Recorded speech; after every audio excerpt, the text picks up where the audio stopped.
ओम नमः शिवाय। दोस्तों, जय शिव शंकर भोलेनाथ। भोले बाबा आप सबको खुश रखे।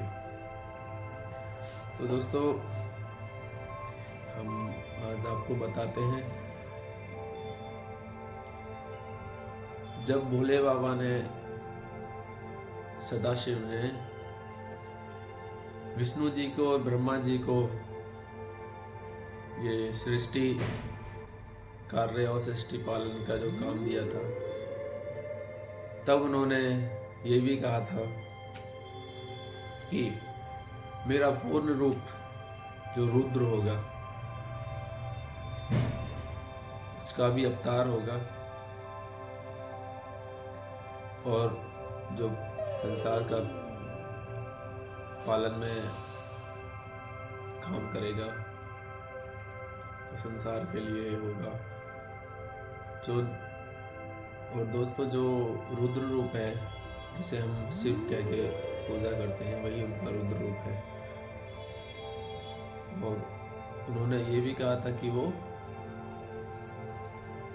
उनका ही जो शिव है, जो सदा शिव है, उनका पूर्ण रूप होगा रुद्र, जिसे हम शंकर महेश बोलते हैं।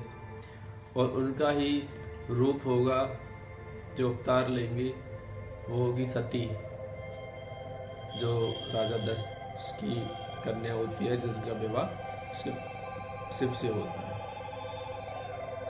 तो दोस्तों, जो राजा दक्ष होते हैं वो भी काफ़ी समय तक पूजा तपस्या करके वो माता जगदम्बा की पूजा करते हैं, उनको प्रसन्न हो जाती हैं। तो वो उनको वरदान देती है कि तुम्हारी जो पत्नी है उसके गर्भ से मैं तुम्हारी पुत्री के रूप में जन्म लूंगी और फिर मैं शिव से विवाह करूंगी। वैसे दक्ष बोलता है माता जगदम्बा को ये सब चीज़ें, या आप मेरे घर में आओ और माँ शिव जी से विवाह करो। तो दोस्तों, जो सदाशिव है वो अलग चीज़ है, वो निगुण है, उनका कोई आकार नहीं, वो सत्य है, जो सदाशिव है। जिस शिव की हम पूजा करते हैं, जो कैलाश पर रहते हैं, जिन्होंने माता पार्वती से विवाह किया था, उस शिव भी सदाशिव का पूर्ण अवतार है। तो जो शिव हैं वो तो अलग ही है, जिसकी हम पूजा करते हैं, शंकर जिसे हम बोलते हैं, रुद्र जिसे हम बोलते हैं, वो भी शिव का ही अवतार है। क्योंकि जो सदाशिव है वो तो कुछ अंधकार है, बिना आकार है, मतलब कुछ कह नहीं सकते, उसको कुछ परिभाषा ही नहीं दे सकते हम उसकी। तो वो तो एक ज्योति है जो इस संसार को चला रही है, उससे ही शिव है, उससे ही कहते हैं ना विष्णु ब्रह्मा महेश, तो ये तीनों ही शिव के ही रूप हैं, सदाशिव। तो दोस्तों, सदाशिव जो है उन्होंने ही शिव का अवतार लिया, पूर्ण रूप उनका हुआ। और जो माता सती हुई वो भी शिव का ही अवतार थी, जो राजा दक्ष के। और जब राजा दक्ष ने जगदम्बा माता को प्रसन्न किया, तो जब माता जगदम्बा ने उनको ये बात बोली थी कि अगर मेरे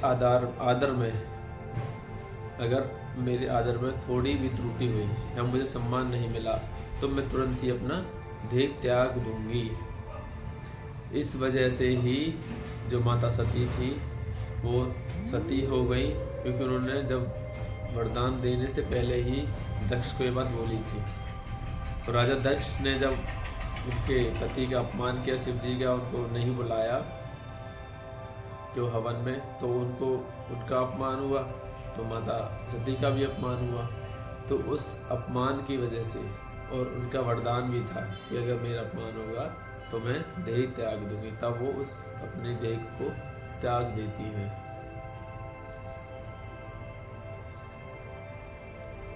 तो दोस्तों, शिव, विष्णु जी और ब्रह्मा विष्णु महेश सदाशिव के अवतार हैं। और ये सब विधि का विधान जिसे बोलते हैं, सब उस सदाशिव की माया है, सब उसी ने रचा हुआ है। सब भाग्य का खेल है, किसको कब कहाँ कैसे आना है, कैसे जन्म लेना है, कैसे मरना है, कैसे क्या करना है, सब कुछ फिक्स है। तो टेंशन लेने का नहीं, भोलेनाथ की पूजा करें, अर्चना करें, धूपबत्ती लगाएं। ओम नमः शिवाय, शिव शंकर भोलेनाथ।